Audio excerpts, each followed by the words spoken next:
नमस्कार साथियों, एक बार फिर से स्वागत है आप सभी का मेरे इस यूट्यूब चैनल में। आज के इस वीडियो में हम अनियमित कर्मचारियों से जुड़ी हुई अब तक की सबसे 5 बड़ी खबरें और महत्वपूर्ण खबरें आप सभी के लिए लेकर के आए हैं। आप सभी से निवेदन है कि वीडियो में अंत तक बने रहिए और सभी खबरों को ध्यान से पूर्वक सुनिए।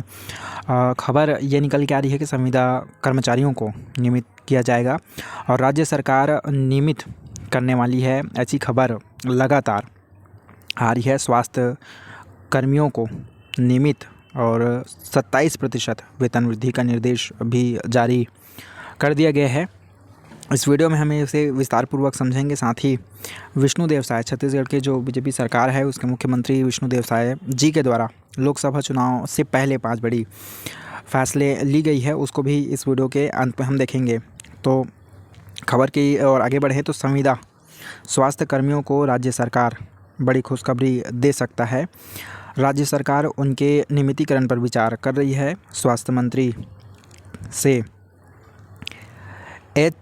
एनएचएम के संविदा कर्मियों से मुलाकात की गई है, जिसमें उन्होंने आश्वस्त किया है कि राज्य सरकार की तरफ से 27% वेतन वृद्धि का लाभ दिया जाएगा और फिर नियमितीकरण की कार्यवाही को आगे बढ़ाया जाएगा। इसके पहले स्वास्थ्य मंत्री श्याम बिहारी जायसवाल से एनएचएम के संविदा कर्मियों ने मुलाकात की थी। स्वास्थ्य मंत्री ने संविदा कर्मचारियों को आश्वस्त किया है कि उन्हें 27% यानी 27% वेतन वृद्धि का लाभ निश्चित रूप से दिलाया जाएगा। साथ ही उन्हें एमडी एनएचएम को अन्य राज्यों में हुए नियमितीकरण का अध्ययन करने का भी निर्देश दिया गया है। छत्तीसगढ़ प्रदेश के जितने भी एनएचएम कर्मचारी हैं और कर्मचारी संघ की जो महिलाएं पदाधिकारी हैं, आज स्वयं स्वास्थ्य मंत्री से मुलाकात उनके कार्यालय में, निवास कार्यालय में की गई है। और मुलाकात के दौरान कर्मचारी संघ के पदाधिकारियों ने इस दौरान अपना 18 सूत्रीय विज्ञापन भी स्वास्थ्य मंत्री को सौंपा है। स्वास्थ्य मंत्री श्री जायसवाल ने ज्ञापन पर त्वरित प्रतिक्रिया देते हुए आश्वस्त किया कि 27% वेतन वृद्धि का लाभ प्रदेश के संविदा कर्मचारियों को दिलाया जाएगा। इसके लिए प्रदेश सरकार कृत संकल्पित है और स्वास्थ्य विभाग में कार्यरत संविदा कर्मचारियों को निश्चित तौर पर इसका लाभ दिलाया जाएगा। साथ ही महिला पदाधिकारियों ने यह भी जानकारी दी है कि तमिलनाडु और मणिपुर में जो एनएचएम संविदा कर्मचारी थे उनका नियमितीकरण किया गया है। इस आधार पर छत्तीसगढ़ में भी नियमितीकरण करने की मांग महिलाओं द्वारा की गई है। इस निवेदन पर स्वास्थ्य मंत्री ने यह बयान दिया है कि एमडी एनएचएम को अन्य राज्यों में नियमितीकरण का अध्ययन कर जांच प्रतिवेदन प्रस्तुत करने का निर्देश दिया गया है। स्वास्थ्य मंत्री श्री जायसवाल से मिले आश्वासन के बाद छत्तीसगढ़ प्रदेश के जितने भी एनएचएम कर्मचारी संघ की महिलाएं हैं, पदाधिकारी हैं, वो सभी ने खुशी जाहिर की है। सभी पदाधिकारियों ने स्वास्थ्य मंत्री श्री जायसवाल को त्वरित कार्यवाही के लिए धन्यवाद ज्ञापित कर आभार प्रकट भी किया है। इसके अलावा और बड़ी खबर ये निकल के आ रही है कि निहारिका बारिक को बनाया गया है कमेटी का अध्यक्ष। कर्मचारियों के नियमितीकरण के लिए पहला कदम सरकार द्वारा लिया जा चुका है, छत्तीसगढ़ सरकार द्वारा लिया जा चुका है कि मांगों की समीक्षा के लिए कमेटी भी बना दी गई है। तो बीजेपी सरकार जब सत्ता में आई थी विधानसभा चुनाव के बाद, तो उन्होंने कहा था कि 100 दिनों के भीतर एक कमेटी तैयार की जाएगी। तो कमेटी तैयार कर दी गई है। यह न्यूज़ पेपर आप देख सकते हैं जो कि दैनिक भास्कर में छपा है और 15 मार्च का यह न्यूज़पेपर कटिंग है। इसमें स्पष्ट लिखा है कि कर्मचारियों के नियमितीकरण के लिए पहला कदम और उनकी मांगों की समीक्षा के लिए कमेटी बना दी गई है। प्रदेश में अनियमित कर्मचारियों के नियमितीकरण की ओर सरकार का यह पहला कदम बढ़ाया गया है।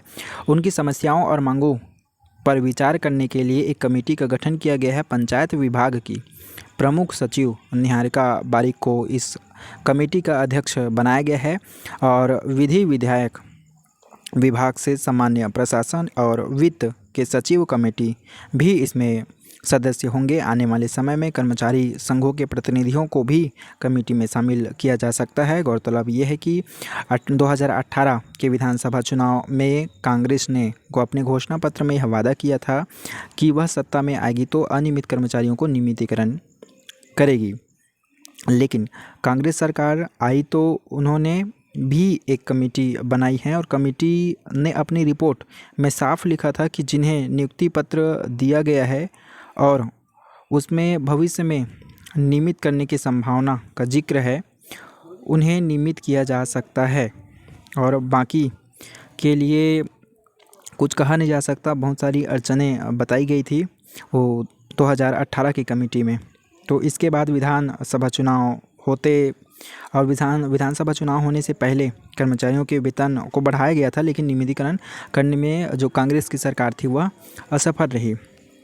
कई लोगों का यह भी कयास है कि जो लोकसभा चुनाव होने वाला है, लोकसभा चुनाव के पहले कमेटी बनाना एक चुनाव को लेकर एक झुनझुना भी आप कह सकते हैं कि कर्मचारी, जितने भी कर्मचारी वर्ग हैं, नियमित कर्मचारी हैं, उनके लिए अगर कमेटी बना देते हैं तो कुछ प्रतिशत वोट बीजेपी सरकार को जाएगा, ऐसा कयास भी लगाया गया है। हालांकि आप न्यूज़पेपर में इतना ही पढ़ पाएंगे। इसके अलावा और बड़ी खबर के बारे में बात करें तो छत्तीसगढ़ में लोकसभा चुनाव होने से पहले 15 मार्च को ही एक आदेश आ गया है कि 16 मार्च से आचार संहिता लागू होने की जानकारी यहाँ दी गया है कि इलेक्शन कमीशन ऑफ इंडिया के द्वारा यह नोट प्रेस निकाला गया है, जिसमें मीडिया को इनवाइट किया गया है कि 16 मार्च को संबोधित किया जाएगा, आचार संहिता के नियम कानून को बताया जाएगा। तो यह आप स्क्रीन पर देख पा रहे हैं कि जो इलेक्शन कमीशन है उसके द्वारा नोट प्रेस जारी किया गया है, जिसमें मीडिया को इनवाइट करने का जिक्र किया गया है। यहाँ टाइम भी बताया गया है कि 16 मार्च को 3 बजे, दोपहर 3 बजे बैठक रखी जाएगी, जिसमें आचार संहिता के संबंध में जानकारी इलेक्शन कमीशन के द्वारा दिया जाएगा। इसके अलावा और बड़ी खबर ये निकल के आ रही है कि छत्तीसगढ़ के जो विष्णु देव साय सरकार है, उसने लोकसभा चुनाव को देखते हुए लोकसभा चुनाव से पहले 5 बड़ी अहम फैसले लिए हैं, जिसे सिलसिलेवार हम देखते हैं। तो छत्तीसगढ़ में सीएम साय ने लोकसभा चुनाव की घोषणा से पहले ही 5 अहम फैसले लिए हैं, जो कि कर्मचारियों से जुड़ी हुई है। तो कर्मचारियों की समस्याओं के समाधान के लिए गठित की गई है समिति। पंचायत सचिव को 55 दिनों की हड़ताल का होगा वेतन भुगतान, ऐसी जानकारी मिल रही है। पूरे खबर की ओर विस्तार से बात करें तो रायपुर में 15 मार्च को मुख्यमंत्री विष्णु देव साय ने आज अधिकारी, कर्मचारियों तथा मीडिया बंधुओं के हित में 5 अहम फैसले लिए हैं, जिनमें अधिकारी कर्मचारी को 7वें वेतन पर 4% महंगाई भत्ता यानी कि डीए देने की बात उसमें शामिल की है। इसका लाभ पेंशनरों को भी मिलेगा। महंगाई भत्ते की यह राशि 1 मार्च 2024 की तिथि से मिलना स्टार्ट हो जाएगा। राज्य के अधिकारी कर्मचारी को 7वें वेतनमान के एरियर्स की अंतिम किस्त का राशि का भुगतान भी किया जाएगा, ऐसी घोषणाएं की है। इसके अलावा मुख्यमंत्री ने प्रमुख सचिव पंचायत एवं ग्रामीण विकास श्रीमती निहारिका बारिक की अध्यक्षता में एक समिति भी गठित की है, जो कि कर्मचारियों की समस्याओं के संबंध में समीक्षा करेगी और इसके निराकरण के संबंध में सुझाव शासन को प्रस्तुत करेंगी। ग्राम पंचायत सचिवों को भी राहत देने की बात इस फैसले में की गई है। उनके 55 दिनों की जो हड़ताल, अभी जो हड़ताल चल रही थी ग्राम सचिवों की, 55 दिनों की जो हड़ताल अवधि था उसका वेतन भुगतान करने का निर्णय भी लिया है। अर्जित अवकाश में भी हड़ताल अवधि समायोजित की जाएगी। इस निर्णयों से होली के त्यौहार में कर्मचारियों के परिवारों में खुशियों के रंग भर जाएंगे, ऐसी उम्मीद भी लगाई जा रही है। हड़ताल की अवधि का वेतन पंचायत सचिवों को मिलेगा, ये बड़ी घोषणा मुख्यमंत्री की ओर से की गई है। तो मुख्यमंत्री ने आज संवेदनशील निर्णय लेते हुए ग्राम पंचायत सचिवों को भी राहत देने की बात कही है कि ग्राम पंचायत सचिव पिछले 16 मार्च से 9 मई 2023 तक कुल 55 दिन के हड़ताल में थे।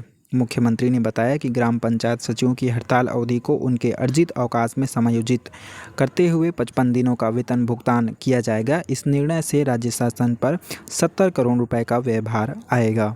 दूसरी बड़ी खबर, कर्मचारियों की समस्याओं पर बनी है समिति। मुख्यमंत्री ने कहा कि कर्मचारी भाइयों में बहुत सी मांगों और समस्याओं के संबंध में अपनी बातें हमसे साझा की है और हम उनकी समस्याओं का पूरा संवेदनशीलता के समाधान करेंगे। उन्होंने बताया कि इन समस्याओं के हल के लिए प्रमुख सचिव पंचायत एवं ग्रामीण विकास श्रीमती निहारिका बारिक की अध्यक्षता में 5 सदस्यीय समिति बनाई गई है।